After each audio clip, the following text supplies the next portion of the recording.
There is a figure in our lives who exists not merely as a person, but as a symbol. She is the first voice we hear, the first warmth we know, and the first world we encounter.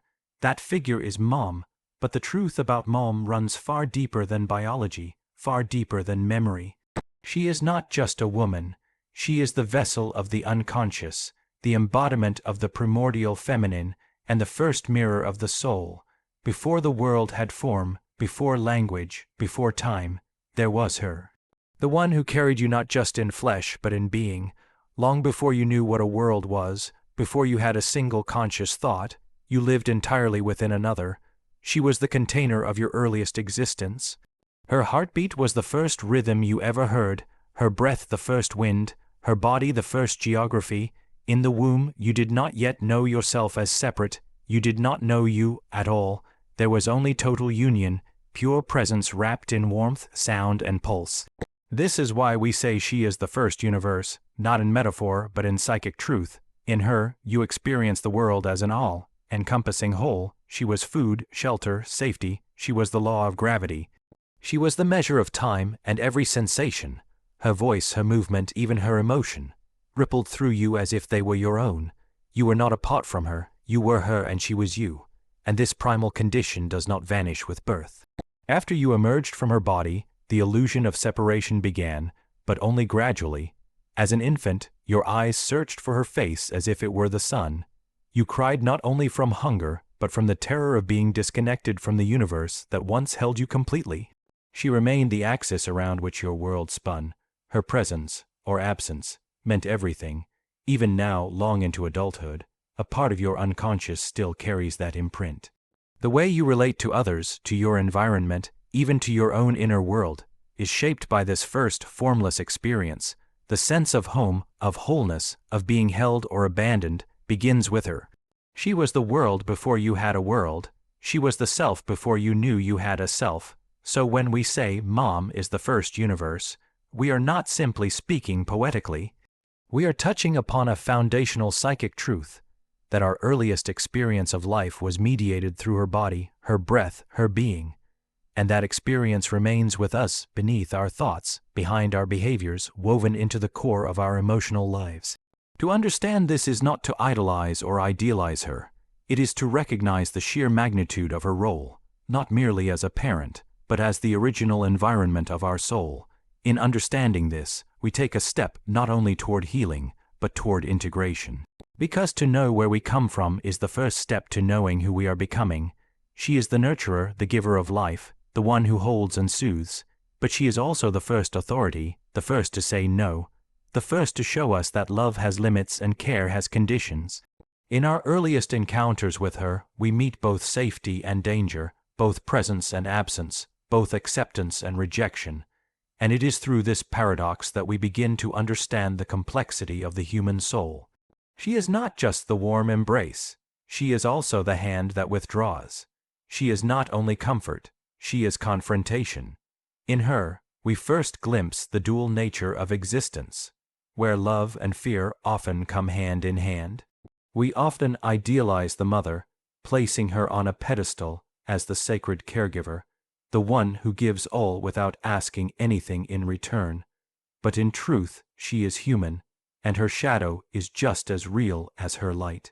Perhaps she was impatient, perhaps she was controlling, perhaps she was distant or anxious or lost in her own pain, and in those moments, even if brief, we experience the fracture, the realization that the one who protects can also wound, that the one who gives life can also cause suffering. And because she was our first mirror, we absorb those contradictions into ourselves. The maternal figure becomes the first psychic split we carry, the source of nourishment and the origin of wounds. As children, we may not have had the language for it, but we felt it in our bones. One moment, we were cherished, the next, we were scolded. One day, we were seen, the next, ignored. And in our attempt to make sense of this, we internalized stories, not just about her, but about ourselves. We learned to associate love with conditions. We learned that our worth might depend on obedience, performance, or silence. These lessons, encoded so early, become the foundation of our internal dialogue, shaping the voice we hear in the quietest corners of our mind. But this truth is not a condemnation. It is an invitation. To understand that Mom was both shadow and light is to reclaim our own complexity. She did not fail by being imperfect. She simply reflected the reality of human nature. All love carries tension. All care contains risk. And through this duality, we were given the opportunity to grow, to learn discernment, to discover who we are beyond what we were told. Her shadow, when unexamined, can haunt us. It may appear in our relationships, in our anxieties, in our persistent need to please or rebel. But when we face it, when we confront the full image of who she was, not the myth, but the reality, we begin to liberate ourselves. We stop repeating inherited wounds. We stop blaming or idolizing. We start integrating. To see her as both shadow and light is to allow her to be whole. And in doing so, we become more whole ourselves. We forgive not to forget, but to understand. We accept not to excuse, but to integrate. And in this profound reckoning, we do not just learn about our mothers. We learn about ourselves. We learn how to hold contradiction. We learn how to love without illusion. We learn how to stand in the truth, not of perfection, but of wholeness. In the end, she is not just the story we were given. She is the story we must understand, wrestle with, and finally rewrite as our own. That is the alchemy of transformation, to take both the light and the shadow and forge from them a soul capable of depth, compassion, and clarity. Even after she is gone, even if she was never truly present, even if her voice was soft or sharp or silent, she lives within us.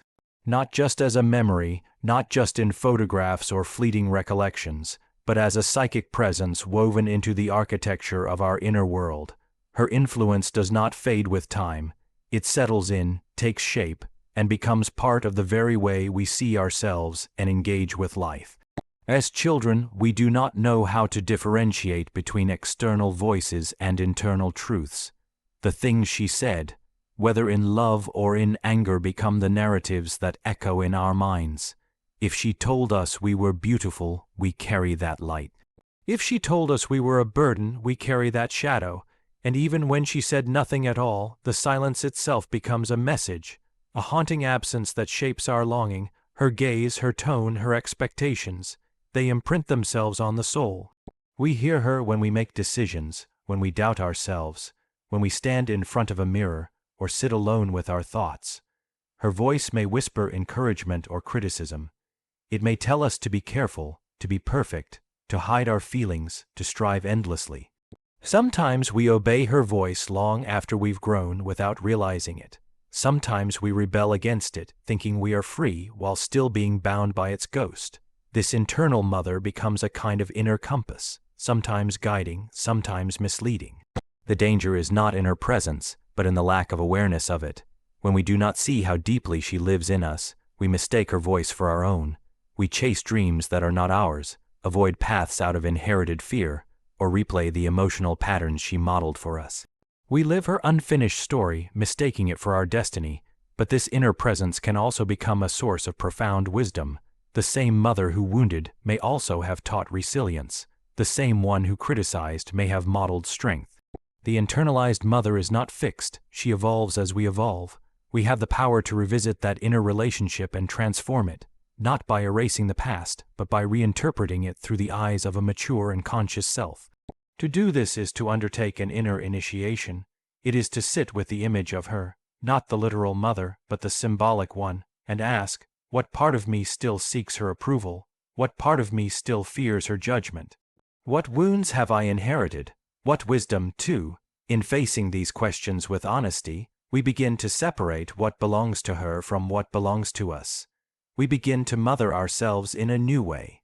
There is a point in every journey where we must become the parent we never had, or the parent we always needed.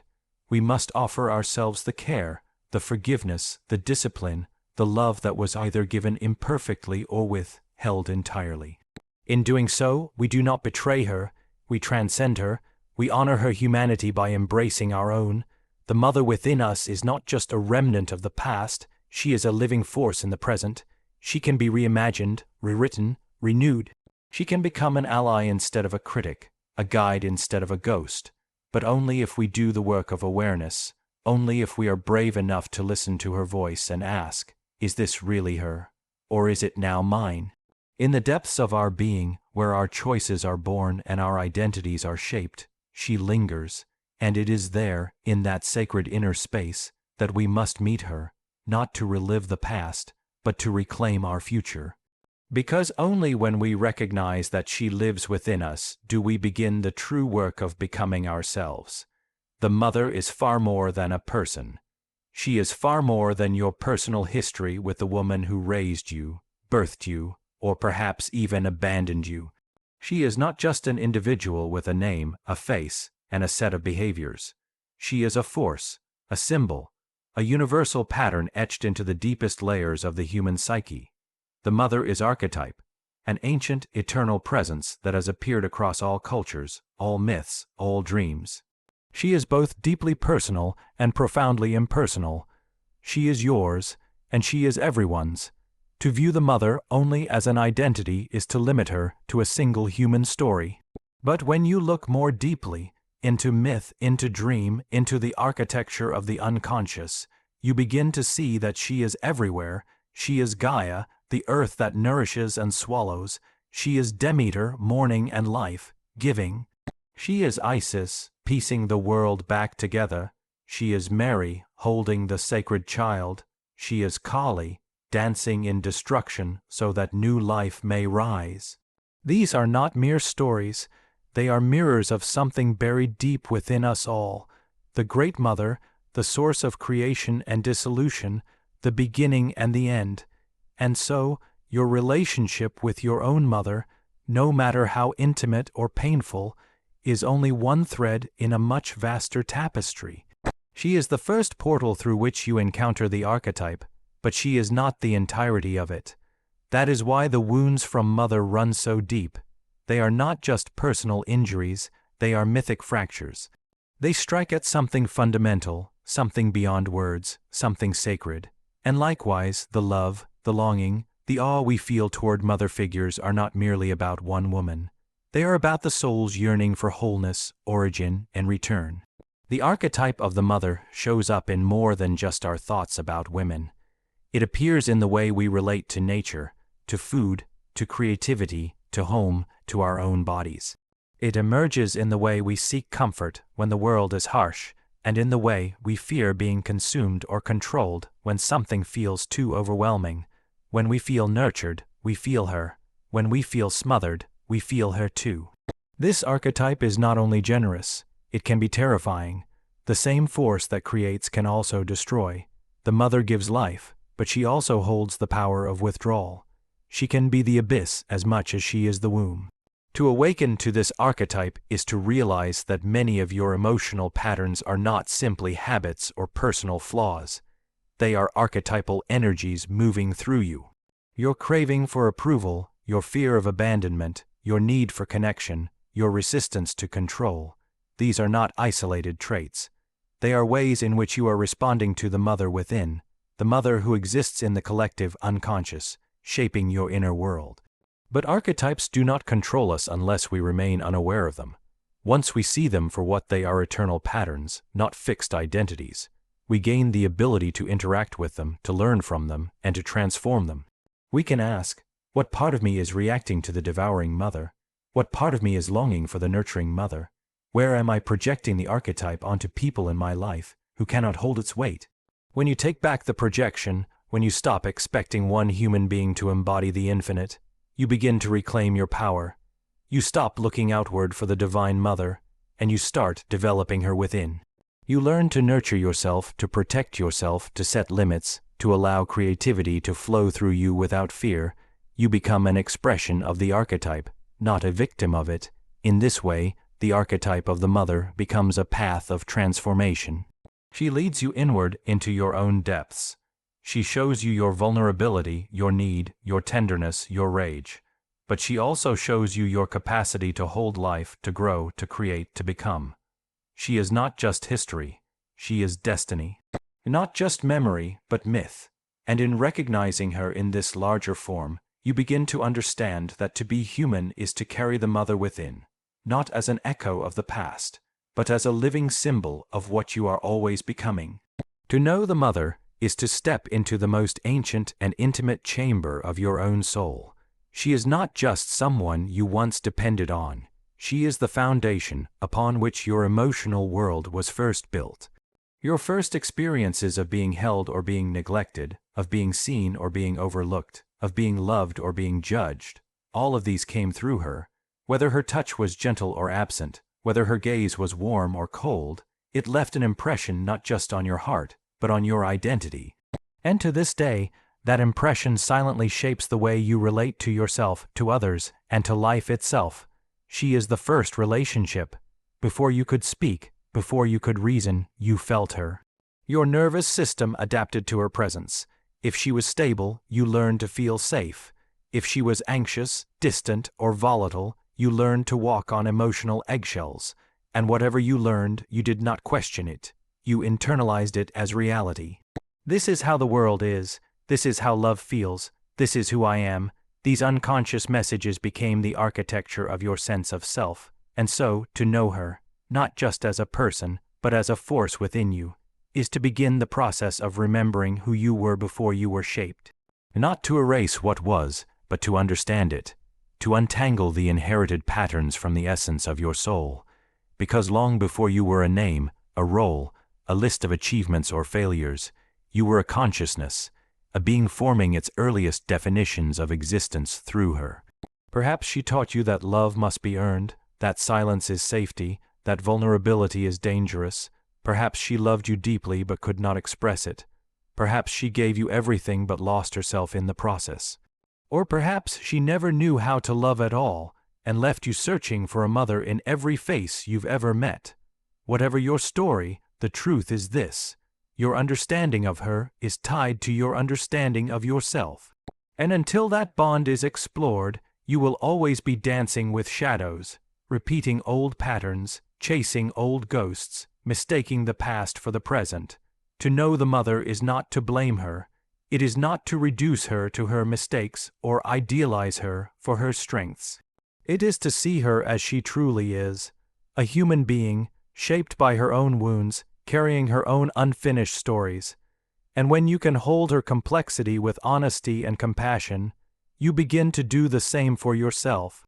You realize that much of your inner critic may be her voice, that much of your longing may be her absence, that much of your fear or fire, your gentleness or hardness, may be a continuation of her energy through you. And then the question arises, what will you carry forward and what will you leave behind? What part of her lives in you that needs to be seen, healed, honored, or released? This is the sacred work, not to become her, not to reject her, but to understand her so thoroughly that you can finally understand yourself, not as an extension of someone else's story, but as an author of your own. Knowing the mother is a return to origin, not to stay, but to liberate. It is the process of becoming conscious of what once shaped you in silence, and in that consciousness, you begin to transform. You begin to mother yourself, to tend to the parts of you that were never held, to speak the words you never heard, to offer yourself the safety, encouragement, and truth that may have been missing. You stop searching for her in others, and start becoming whole in your own right. In this way, to know the mother is not a sentimental task. It is a path of depth, of courage, of fierce self-inquiry. It is the doorway to individuation, the becoming of a soul that can stand in its own light, not because it has forgotten where it came from, but because it has finally remembered. So do not merely honor your mother, study her, not to reduce her, but to illuminate yourself, for in doing so, you do not just see her truth, you come face to face with your own. Let this be your offering to the mother within and beyond, truth, depth, and transformation. Thank you.